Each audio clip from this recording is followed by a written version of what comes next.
Hello, everyone. Welcome back to X-Raysed, where we take a look at industry evolution through the eyes of those creating change and innovation.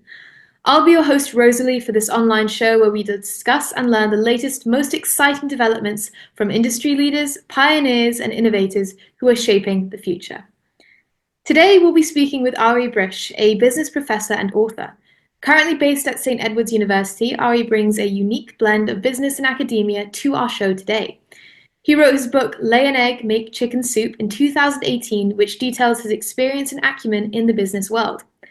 In the past, Arie has held leadership roles and worked with Fortune 500 companies globally and is currently a thought leader on the Forbes Technology Council. So let us welcome our guest. Arie, how are you today? Good morning. How are you? Well, good afternoon for you. Yes, I'm doing very well. So I'd love it if you could just start by giving us an overview of your background. Okay, first, thanks for having me. I started my career in technology, uh, stretching the envelope at the time, designing microprocessors for the early personal computers back in the late 1970s, 1980s. I look 30, but I'm older. Uh, One of the things that evolved over the years, even in technology, I found out that in many cases, the winning formula is not in the technology itself, it's in the business development that you build around the product, even if the product is very high tech. It could be extremely high tech and fail, not so high tech or less high tech, I would say, and succeed. It's all in the business model. One example, I think, from the past is IBM PC. When IBM had invited different microprocessor suppliers of those days, basically there was only two or three, to bid on their new PC. Intel won that competition, but IBM told them, hey, your most recent microprocessor is too much. We'd like you to scale back. So they told Intel to go back to the drawing board and have a lower cost, lower performance version of the microprocessor they offered to IBM at the time. What made IBM PC so successful when it was launched, it's not the technology. They created a new business model that was unheard of back in the days, which they opened the kimono and invited partners to add value to the basic platform that they design. Before IBM came with a PC, every technology company was kind of keeping all their secrets very close to their chest, not allowing anybody to see what they've done or doing.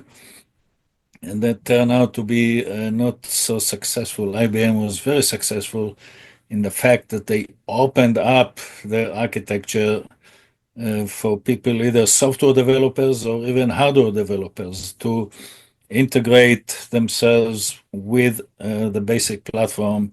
And that's what made the IBM PC so successful. So that's an example of, business model winning a technology game. And They, yes, Go sorry. ahead. Oh no, I was just going to ask you about how innovation is rather crucial, especially with what you're talking about. Can you All give us? right, to innovate, doesn't people view the word innovation with technology?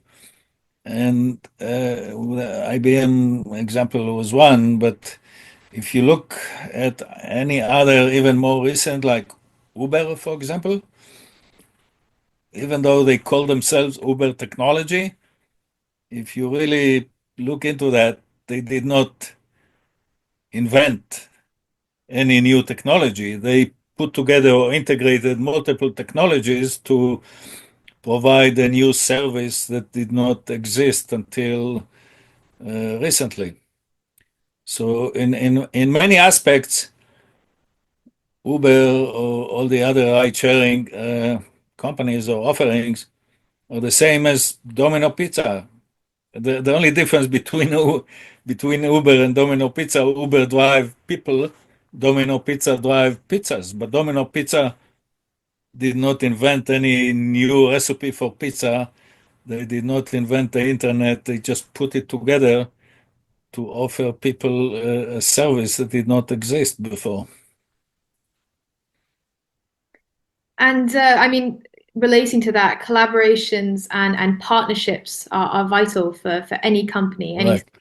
could you Right. give us some examples? Yes. Yes. So, by the way, one of my hobbies, so to speak, or not hobbies, but professional things, is to explore examples from the remote past and show how they are relevant even today. So, to answer your question, the invention of the light bulb is, considered one of the main inventions in history. But if you drill down to it, Thomas Edison, who is the one that gets the credit for the light bulb, is not the one that invented the light bulb. Actually, one of your country people, Sir Humphrey Davy, invented or proved that if you run electricity through a filament, the filament will glow. So, and that was like 70 years before Thomas Edison. Going back to your question, what Thomas Edison did to get the glory of the inventors of the light bulb is he did all the details relevant to commercialize it, how to build it, manufacturing, high volume manufacturing. But to answer your question, one thing he understood is the light bulb is useless if you don't deliver electricity to people's homes. So one of the things he did along in parallel of inventing the light bulb, he started a electrical utility company that delivered electricity to buildings or people homes, and that's what allowed light bulb to become so pervasive because now people can use it. Same thing with early automotive industry, for example. The first highways, at least here in the US, the first highways were funded by the automotive companies. Why? Because they understood that without highways, people will not need automobiles. So that's another example of collaboration or partnership between when you invent something, when you innovate, you very often the infrastructure or the ecosystem doesn't exist. So you have to create the ecosystem alongside with your new invention. So with the Thomas Edison, starting the utility company, automotive companies investing in highways, and so on and so forth. So you have to, or cell phones. If you want to go more recently, the cell phones wouldn't be useful if you don't invest in the infrastructure towers that will make the connections. And sometimes that's a challenging part. To build a telephone is the easy part, but to invest in the infrastructure to have all these thousands of transmission towers all over the country, that's a major investment. I used to work for Motorola for many years, and that was the main investment in this concept was the infrastructure that required to make it happen. No, that's very interesting. And customer needs are essential for new products and ideas, and Mhm. improvements as well. Could you elaborate on that? Yes, that's a good question because it's very tricky. Obviously, customer needs are what drives innovation. right? So you very often, let's say you want to start a restaurant. Why do you start a restaurant? Because people don't like to cook or don't like to wash the dishes or try a new food that they don't know how to fix themselves at home. So this is an example, or people want to try different foods. So you have a Japanese restaurant, you have a Chinese restaurant, you have an Indian restaurant. So people like the variety. So that's definitely something that drive innovation. The trick, the trick is to find needs that nobody knows that exist. Even the customers don't know to tell you that they need something like this. We're going back to history again. I like history, right? So Henry Ford used to say, if I ask my customers what they need, they would tell me faster horses because they didn't have the concept of automobiles. It was so new that people didn't know to ask for it. Going back to more recent cellular phone examples, back in the days, in the early days, it was a technology product. We're talking about technology innovation. So the early suppliers of cell phones didn't care about anything other that make it more technologically advanced. And back in the days, it means better voice quality, bigger memory for storing the different numbers and what have you. Nokia realized in the 1990s that cellular phones becoming so popular that every teenager have one, and it's becoming an accessory for teenagers. So Nokia had this brilliantly simple idea: offer cell phones with color options. That was unheard of at the time. Today, you take it for granted, but back in the days, again, I used to work with Motorola. Motorola looked at this and say, "Are they kidding? This is a technology product. Who cares about the colors?" No, all the millions of teenagers all over the world cared about the color of the cell phone so they can match it with the outfit they wore that day or the shoes or whatever it is. And Nokia really was a huge, huge success in the late 1990s just with this simple idea. It's so simple that all the other legacy cell phone suppliers did not even try to copy it. Motorola said, "Oh, this is a technology product. Who cares about the color?" They did not even try to mimic that idea. They let Nokia have all these color options, and Nokia became a leader in cell phone just because of the color options they offered. So yes, this is a technology product, but you have to think about what customer needs it really fulfill.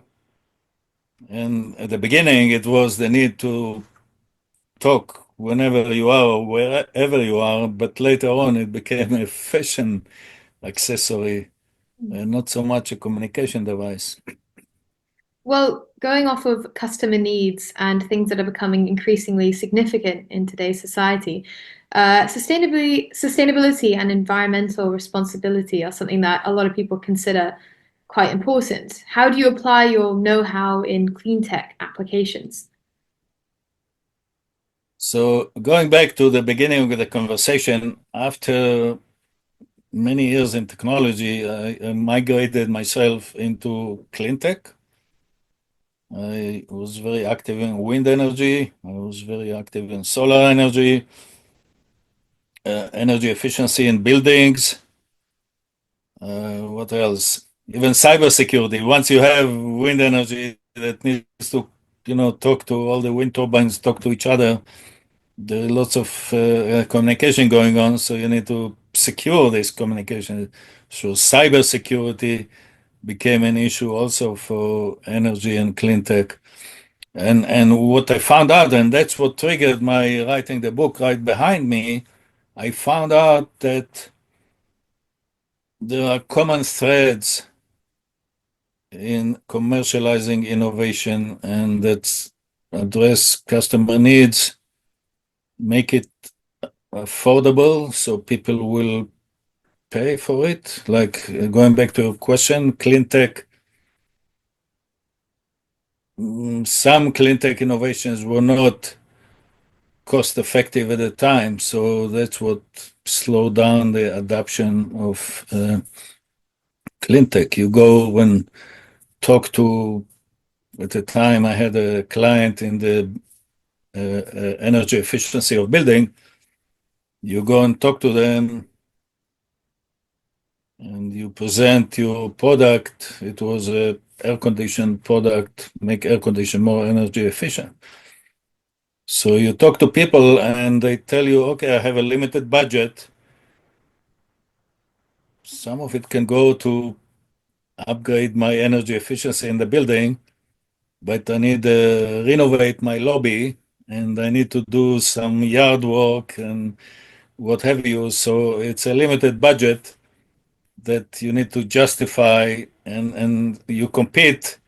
So, in business, you talk about competition a lot. You compete on the same budget. So a building owner that had to do with make the building more energy efficient by upgrading the windows or upgrading the air condition, but then the same budget needs to go to landscaping and the same budget needs to go to making the lobby more appealing to people walking in.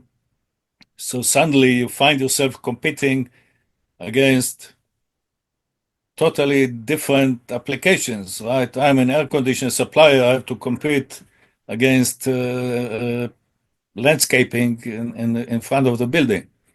So competition become very complex now because you have to compete against things that totally not directly relevant to your immediate product. So if I supply an air condition, it's not competing against another air condition, it's competing against landscaping and remodeling of the building. And so, looking ahead, what are your plans for the future? So after I realized that there is this common thread that every innovation needs to follow certain commercialization challenges, the first step I did, I said, oh, maybe I should write a book about it. So I wrote a book about it. And then the book kind of created a platform for me to sit on boards of directors of different companies, teaching in the university, mentor different startups. So this became my mission in life for this the past, I'd say, 5 years or so, is helping others succeed, and that's what I've been doing now on the education front, the book thing, and mentoring and advising and sitting on boards of directors of different companies. Well, that sounds really wonderful. It sounds very fulfilling as well. Yes, it is. It is. I feel like, you know, people don't know what they don't know, so they kind of hire me to tell them what they don't know and how to address the gap in their knowledge. Well, that sounds really Especially great. in the startup world, you have a 20 years old person with great idea, but then they don't know how to make it happen. So that's where I'm coming and contributing. That sounds really great. Thank you so much for talking to us today, Ari. It's been a Thank real pleasure you. getting to hear about your work and your knowledge as well. Thank you. Thank you. Nice talking to you. And to our listeners at X Rays, thank you for tuning in. I'm your Okay. host, Rosalie, and I will see you next time.